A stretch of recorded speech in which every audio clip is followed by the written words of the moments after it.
యూట్యూబ్లో అయితే viral video చాలా అయిపోతుంది. ఇంకా నాకైతే అసలు నిద్ర అయితే రావట్లేదు. ఇంకా నేను కూడా ఎందుకు ట్రై చేయొద్దని ట్రై అయితే చేశాను. మా ఊళ్ళకు ఇంకా టెంకాయ కొబ్బరికాయ తీసుకురమ్మంటే 2-3 షాప్స్ అయితే తిరిగారు. ఇంకా తిరిగేసి అయితే షాప్ నుంచి ఒక షాప్లో అయితే దొరికింది కొబ్బరికాయ 40 రూపీస్ అంట. సరేలే ఎంతైనా సరే ఇంక ఈరోజు వీడియో చేయాల్సింది అనేసి పట్టుదలతో అయితే ఇంకా కొబ్బరికాయ తెప్పించుకొని ఇక ఈరోజు మా వారితోనే స్వీటు చేపించాను అన్నమాట. చాలా అంటే చాలా బాగా వచ్చింది. అసలు నేనైనా చేసింది ఇంత బాగా వస్తుందా, ఇంత టేస్ట్ వస్తుందా, అసలు దీనికి ఏం పేరు పెట్టాలో ఒకటే నాకైతే అర్థం కాలేదనమాట. ఇంకా కొబ్బరికాయ తీసుకొని ఇంకా కొబ్బరికాయ అయితే కట్ చేసుకున్నాను. కట్ చేసేసుకొని ఇంకా దాంట్లో వాటర్ తీసేసుకొని వాటర్ అయితే తాగేసుకున్నాను. కొబ్బరికాయనైతే మొత్తం అయితే చిన్నగా పీసెస్లా ఇలా కట్ చేసుకొని ఇంకా మిక్సీ అయితే పట్టుకోవాలి. మిక్సీ పట్టుకొని ఆ కొబ్బరి పాలతోనే మనమైతే ఈరోజు స్వీట్ అనేది చేస్తున్నాం అన్నమాట. దీన్ని బర్ఫీ అంటారా, కొబ్బరి స్వీట్ అంటారా, ఏమంటారో తెలియదు కానీ నాకైతే ఇలా 2 టైమ్స్ అయితే మిక్స్ అయితే పట్టేసుకుంటే ఇలా మంచిగా మనకైతే కొబ్బరి పాలు అయితే వచ్చింది. ఇంకా పాలలో అయితే నేనైతే స్వీట్కి తగ్గట్టు చక్కెర అయితే వేసుకుంటున్నాను. మీరు చక్కెర కావాలంటే చక్కెర వేసుకోండి, బెల్లం కావాలంటే బెల్లం వేసుకోండి. ఇంకా చక్కెర అయితే వేసుకొని దీంట్లో అయితే నేను కార్న్ఫ్లవర్ అయితే ఇలా 2 స్పూన్స్ కార్న్ఫ్లవర్ అయితే వేసుకుంటున్నాను.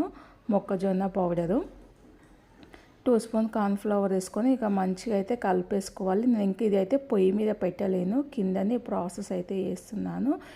కార్న్ఫ్లవర్ అయితే మొత్తం కరిగేదాకా కలుపుకోవాలి.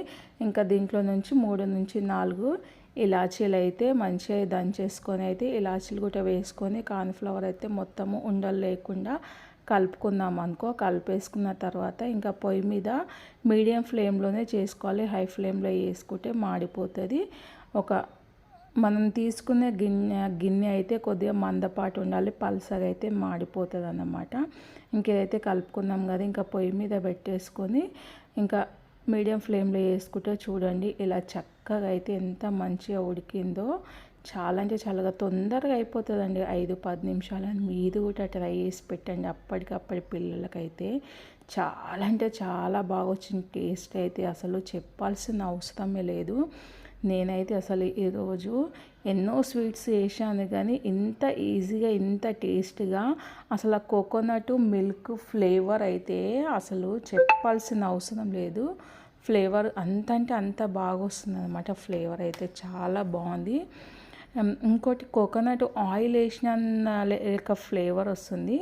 ఇంకా మొత్తం అయితే ఇలా ఉడికిపోయిన తర్వాత ఒక గిన్నెలోకి అయితే తీసేసుకున్నాము. తీసుకున్న తర్వాత కొంచెం చల్లారిన తర్వాత ఫ్రిడ్జ్లో అయితే పెట్టుకోవాలి. ఒక 2 అవర్స్ ఫ్రిడ్జ్లో పెట్టుకుంటే ఇంకా మనకి జల్లీలో అయితే ఫామ్ అయిపోతుంది. ఫ్రిడ్జ్లోకి నుంచి తీసేసి ఇంకా చుట్టూ ఒక నైఫ్తో అయితే ఒక్కసారి ఇలా తీసేసుకొని ఇంకొక ప్లేట్లో అయితే వేసేసుకొని కట్ చేసుకుంటే చూడండి జల్లీగా ఎంత బాగుందంటే అంత బాగుంది. చాలా అంటే చాలా బాగా అనిపించింది. మీరు కూడా ట్రై చేసి ఎలా వచ్చింది అనేది చెప్పండి. మరి నా వీడియో ఎలా అనిపించింది. నా వీడియో కనుక నచ్చితే ప్లీజ్ లైక్ చేయండి, సబ్స్క్రైబ్ చేయండి, కామెంట్ చేయండి. ఇంకో వీడియోతో మీ ముందుకు వస్తాను. పక్కనున్న బెల్ బటన్ నొక్కితే మీకు మంచి నోటిఫికేషన్స్ అయితే